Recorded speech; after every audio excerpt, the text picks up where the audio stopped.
Hello everyone. I hope you all are safe and you are taking care of yourself as well as your family members in this pandemic situation. Few days back, the Road Track Club of Kathmandu Medical College organized a mock test on endodontics, and I feel very privileged to be the part of this program because all the collected amount by this program will be utilized on providing stationery item to the needy children. So basically, in this video, what all we are going to discuss today? We are going to discuss all the 50 questions with answer and its reference and few tips. Those who sit for the exam, they can go through the discussion, and those who did not make it out taking the exam, I have a separate section for you that is kept in the first part before we go through the discussion, that is judge yourself section. In that section, you can read the question, you can take the answer, and later on you can go through the discussion and match your answer is right or wrong. So the first section is judge yourself for those who were unable to take the exam. So there are altogether 50 questions.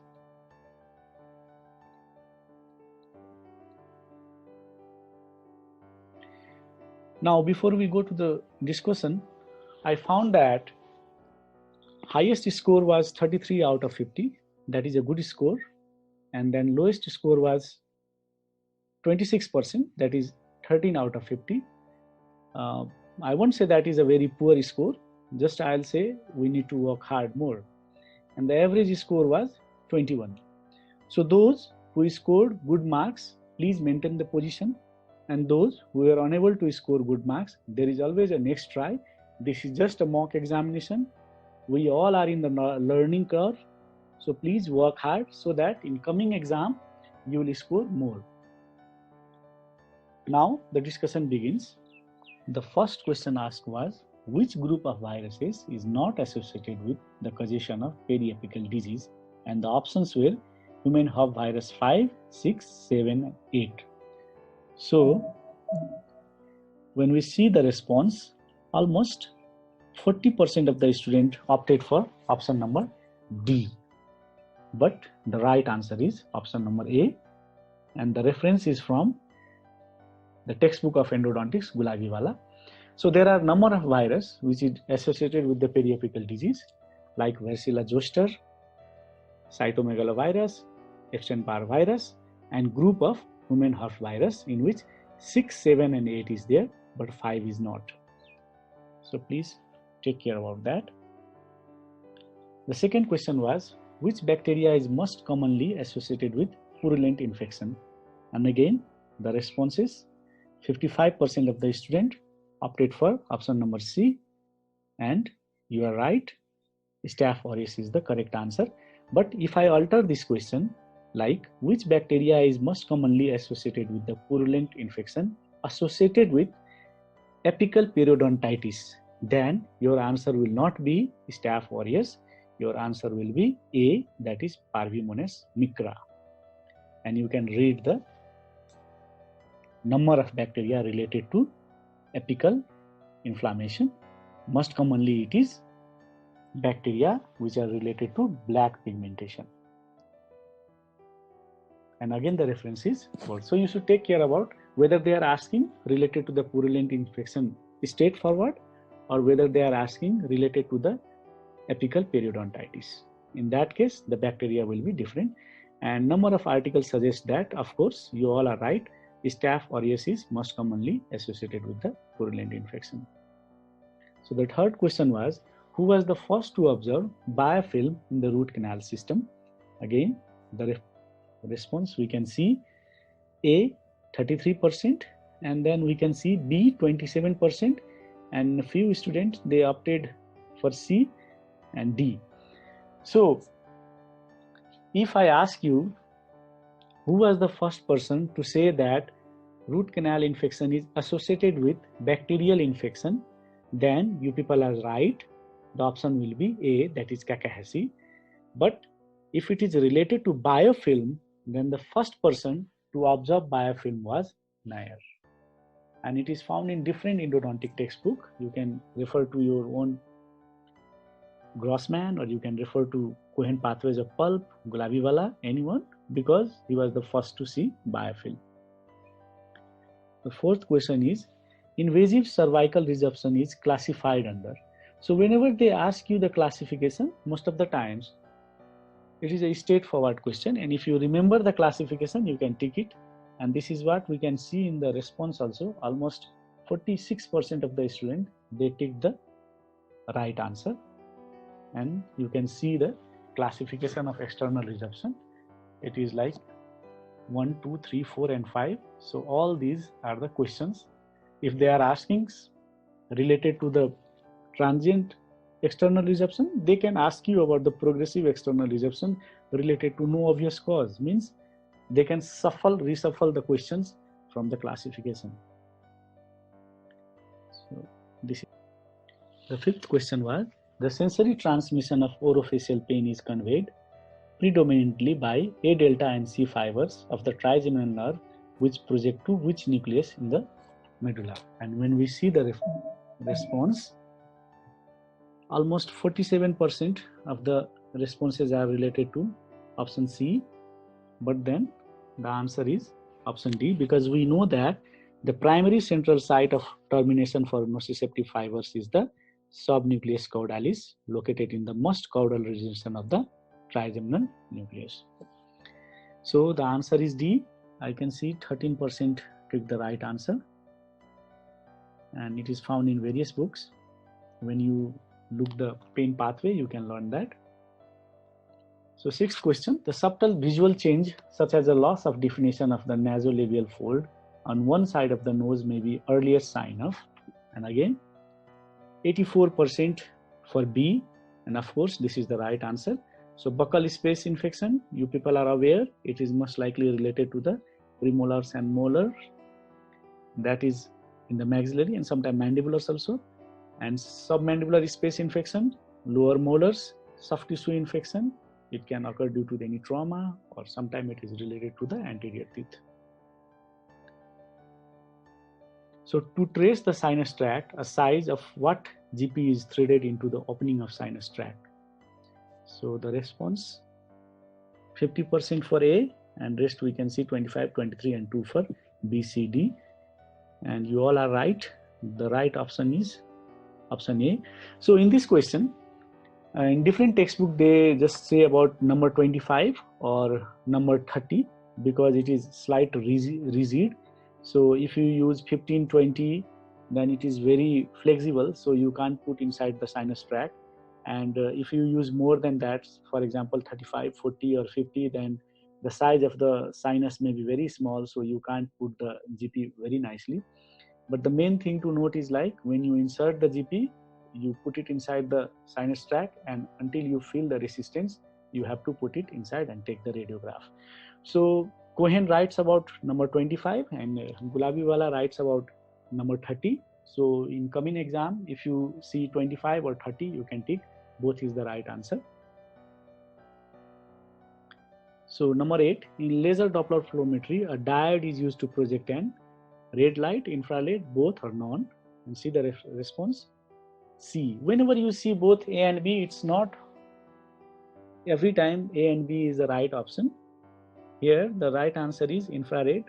In laser Doppler fluorometry, infrared is used, and if the question is altered, like in pulse oximetry, what is used? In that case, the answer will be A and B both. So for laser Doppler fluorometry, only infrared, and for pulse oximetry, both red and infrared.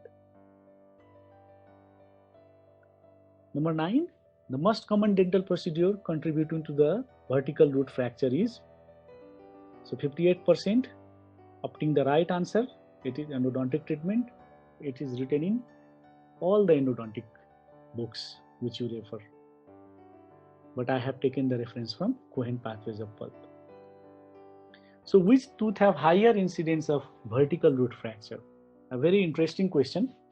And when we see the response, 52% for mandibular first molar, but then the right answer is mandibular second molar.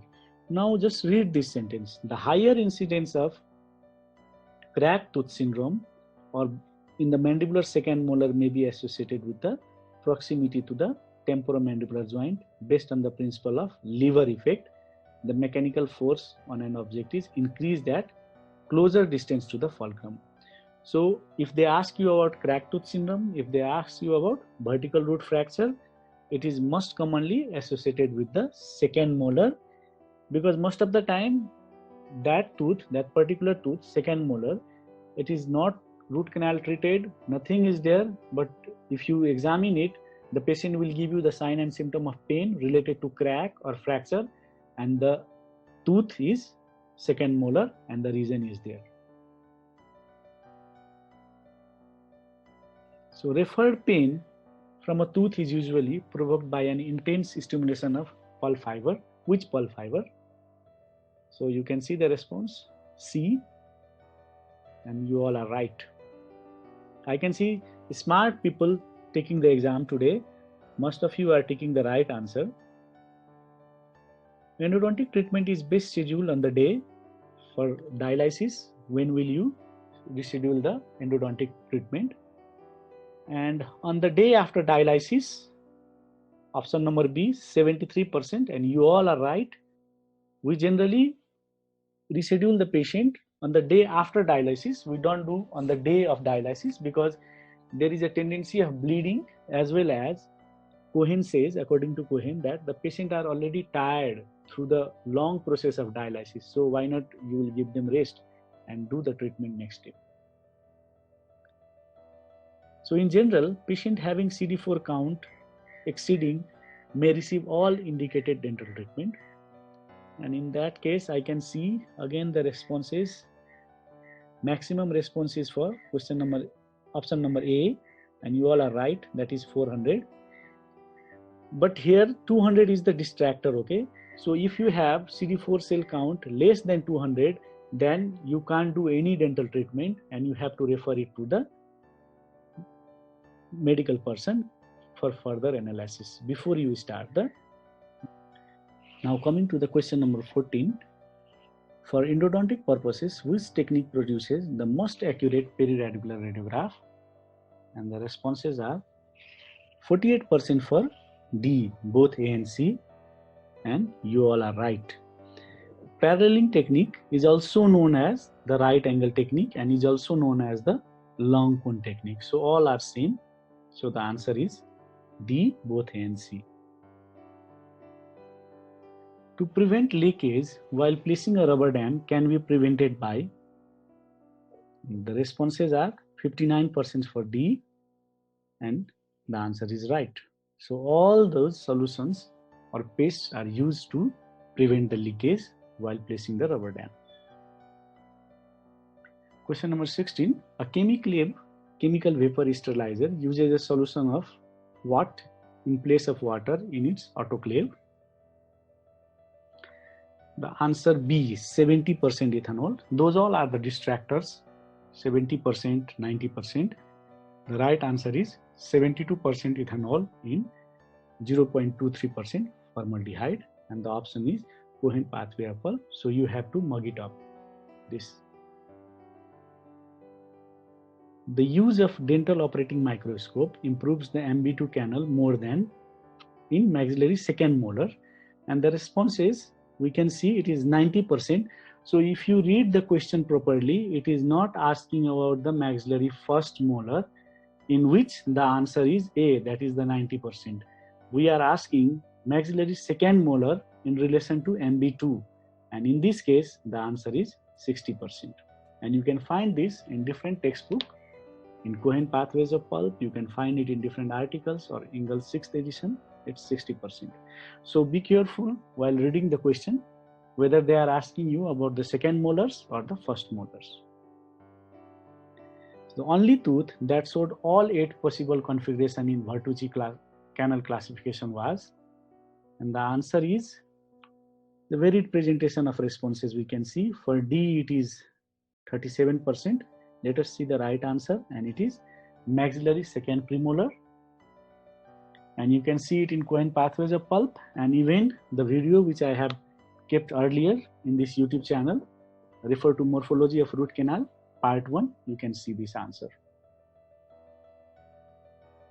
So in root intersection, what degree of bevel to the long axis of root exposes a small number of microtubules? This is a very straightforward question with the reason behind the question itself. And when we see the answer, almost everyone, almost 65%, they opted for A, but the right answer is 90. Nowadays, we don't do the 45 degree because it's already mentioned. Whenever you do the 45 degree beveling, you will expose a large number of dentinal tubules, and then that is a passage for infection as well as a leakage. So in order to prevent from that, we do 90 degree, that is perpendicular, so that a small amount of the tubules will be exposed and it can be sealed properly, and further the leakage as well as the infection is prevented. So old concept was 45 degree. Even in the Grossman 13 edition you can get the reference. In Cohen and Engel it's already mentioned. So according to Kim and colleague, type 4 isthmus, the responses is 64% going for option number C, and it's right. So as I told you earlier, whenever the question is related to the classification or say the type of question which is asked in question number 20, it is a straightforward question. So if you remember the classification, you can tick it, and it is found in different textbook, and even you can refer to my video, Morphology of Root Canal System Part 2. Now coming to the question number 21, the burr used for access opening in receded pulp chamber and calcified orifices, and when we see the response, 47% for option number C, but the right answer is A, the Muenz discovery burr. So when we look at the option access burr number 2, that is used in general case, you can use it, but they are asking for receded pulp chamber, so we can't take the right answer D. Option C, safety tip taper burr, is most likely used to deroping of the pulp chamber, so we are asking about the receded pulp chamber, so the answer will be A. And regarding the transmetal burr, this is used in which you have to do the access opening and already the crown is there. For example, porcelain fused to metal is there, crown is there in the tooth, and you need to do the access opening. In that case, option B will be right. So these all 4 options can come in the examination related to its function. Coming to question number 22, which instrument is useful for detecting any remaining pulp chamber roof? And we see the response, 45% for C and 14% for A. So this small group of population opted the right answer, that is number 17, operative explorer.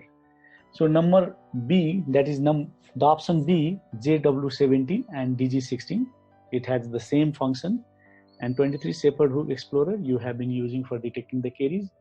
It is still nowadays they are not using the instrument to explore the caries. There is some other instrument, but then number 17 explorer is used for detecting any remaining pulp chamber roof, as you can see in the picture.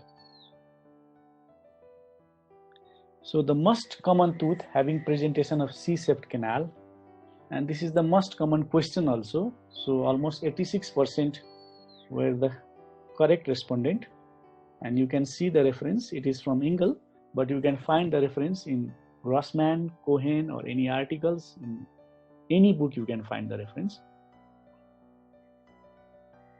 So engine driven nickel titanium rotary instrument is classified under, again it is from the classification, so a straightforward question, straightforward answer. If you know the classification, you can tick it. The response is a very good response, that is option number C. You can see group 3, engine driven nickel titanium rotary instruments. So this question was basically asked because most of the time we use the engine driven nickel titanium instrument, so you should know under what classification it is falling, so that it will be easy to tick also. So whatever you are using it, if you know the classification, if you know the function and use, then you can tick the right answer or you can rule it out. That file has better cutting because, and the options are A, B, C, D, more positive rake angle, less positive rake angle, similar, it is not dependent, and responses is related to option number A, and that is the right answer. More positive rake angle, it will have a better cutting. In question number 26, it is asked, in case of hypersensitivity to NaOCl, what will we use? And the options are chlorhexidine, alcohol, tap water, iodine, potassium iodide. And the response is, for A it is 60%, but the right answer is D, iodine, potassium iodide. We will not use chlorhexidine because chlorhexidine also contains chlorine. It is almost similar to the sodium hypochlorite in that case. So we will not use chlorine. So the safest one is iodine, potassium iodide. But we should be sure whether the patient is again allergic to iodine or not. We can use alcohol and tap water in some cases, but again we have to take care about the antimicrobial properties. So allergic is one property and microbial properties another thing. So taking into account, the most appropriate answer will be iodine, potassium iodide, and it is clearly mentioned in Cohen, Pathways of Pulp, chapter number 8, you can see. Watt-Seeler is again from the classification, and you people are picking the right answer, which is the option number A. Silver cone were used to obturate. Nowadays, we don't practice using silver cone, but we have to know why it was discarded. But it was used in case of option number A, you all are right. It is used in the case of curve canal. Gutta-perca contains what percentage of gutta-perca? And 81%. Tick the option number A, and you all are right.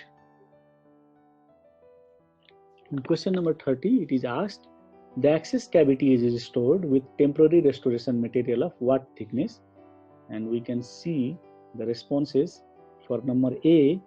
Option number A is maximum 50%, and you all are right. It is 3 mm to 3.5 mm of thickness. So less than that, it will provide the ingress of bacteria, channel for ingress of bacteria, because coronal leakage is invited. So we have to put minimum 3.5 mm of thickness. In question number 31, it is asked about which of the following is not a hard tissue laser. Means they are asking about the soft tissue lasers. So hard tissue laser, we know that it is Excimer's or erbium, but it is not in the option. So we have to rule it out. Like the argon laser, it is used in microsurgical procedure. The CO2 laser, it is a soft tissue laser. It has been classified under soft tissue laser in different literature, but it has its effects on the hard tissue too. The anti-ag lasers, again, it has its effects on hard tissue and soft tissue both. So the only laser which can't be the hard tissue laser is helium neon laser, because it has its very low intensity. It is used in wound healing and all, and still researches as going on. So the soft tissue laser can be helium neon laser for this question. But if they ask you about lasers, if you know the classification soft tissue and hard tissue, and if they directly ask you related to the hard tissue and soft tissue from the classification, it will be easy to answer. Otherwise, this type of question is tricky to solve. And the reference is from the article, and you can find it in different endodontic books also. So overfilling means, and option B is opted by most of the students, and you people are right. So there is a difference between overfilling and overextension. So the option number A, that is when the canal is not filled properly and material extrude beyond the apical foramen, is overextension. And when the canal is totally obturated with the excess material extruding beyond the apical foramen, is overfilling. So in both ways, the question can come. In question number 33, on the basis of severity of tetracycline staining, if the banding is present in the crown, it is graded as, see the response. For C, it is 52, and you are right. It's 3rd degree discoloration. It's again from the classification. So you have to see the classification, because this type of question are again the straightforward question, straightforward answer. So in 1st degree of discoloration, we can see the brown or dark stain, and in 2nd degree, the intensity is increased, but the banding is formed in 3rd degree discoloration only. So what is the main purpose of post? The response is 54% for A, and 40% are saying all the above. So if this type of question comes, we have to go with option number A, because the main function of post is the retention of the core rather than strengthening any portion of the root canal system. So option number D, all the above is like a distractor. Molar post should not be extended more than what mm into the root canal apical to the base of pulp chamber, and 5 mm 50%. So regarding C, that is 28%. The correct one is C, 7 mm. Regarding the 5 mm, it is related to the GP. What mm of GP you will leave in the canal? That is around 4 to 5 mm. But we are talking about the post that should be extended into the root canal from the base of the pulp chamber, the length of the post. So the length of the post should not be extended more than 7 mm.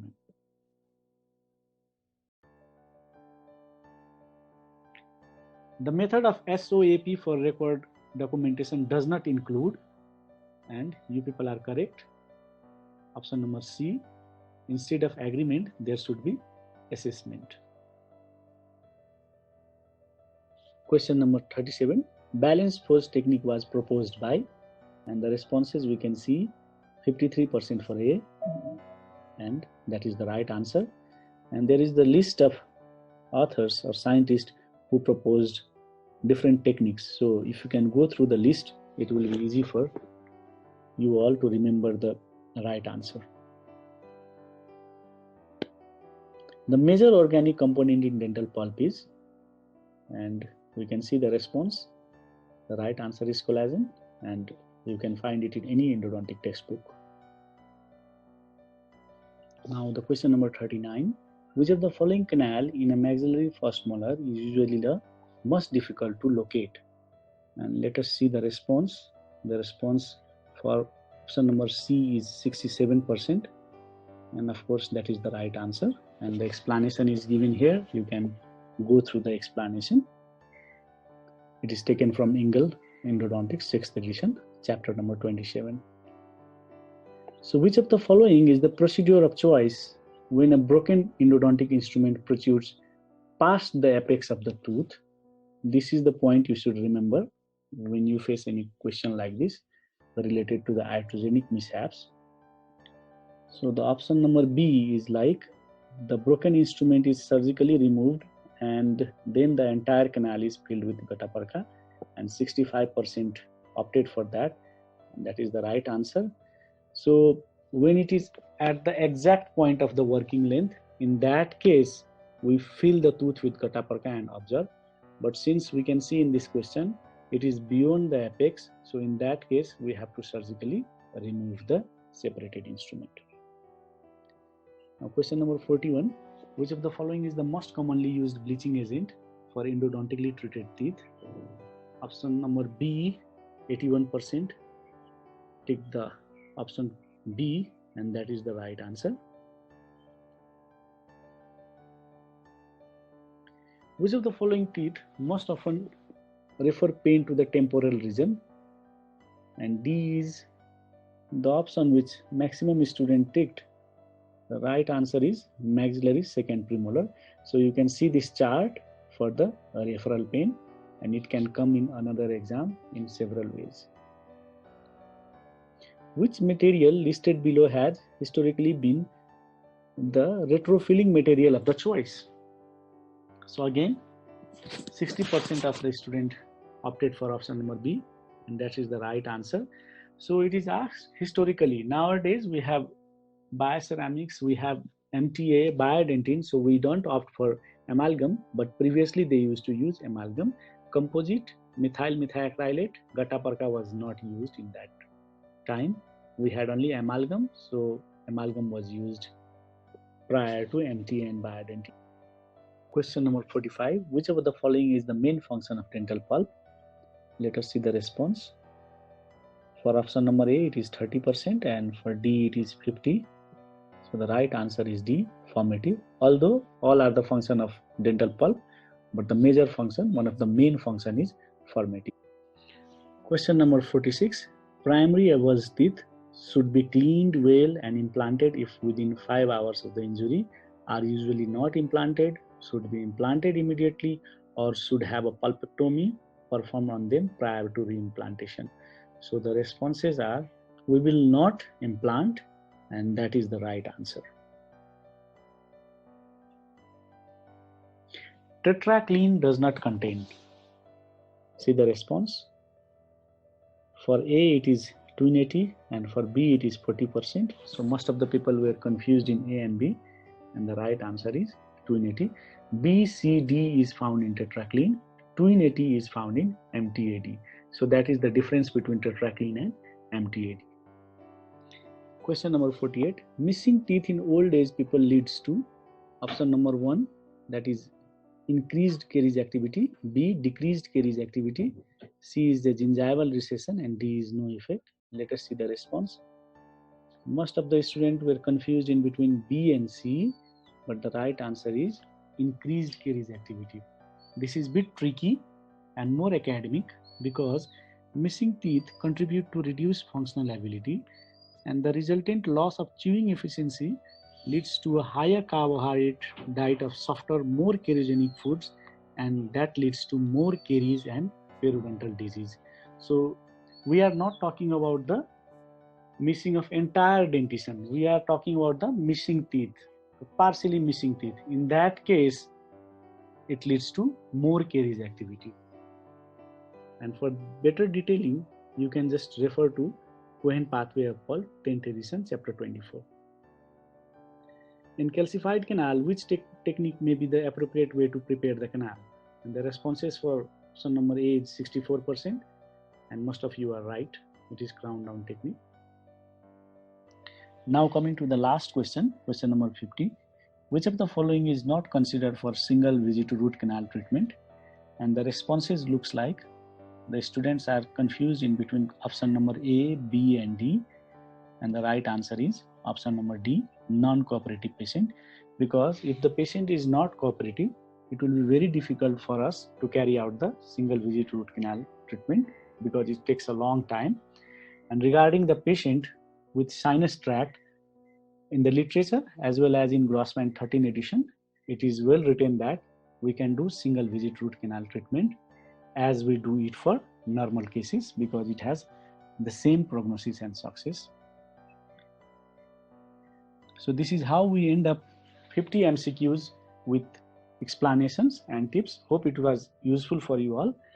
So I can see you people have subscribed my channel, and I request you all to press the bell icon because in coming days I'll be sharing different endodontic chapters as well as clinical cases and facts related to endodontic topics. Stay safe and take care of yourself.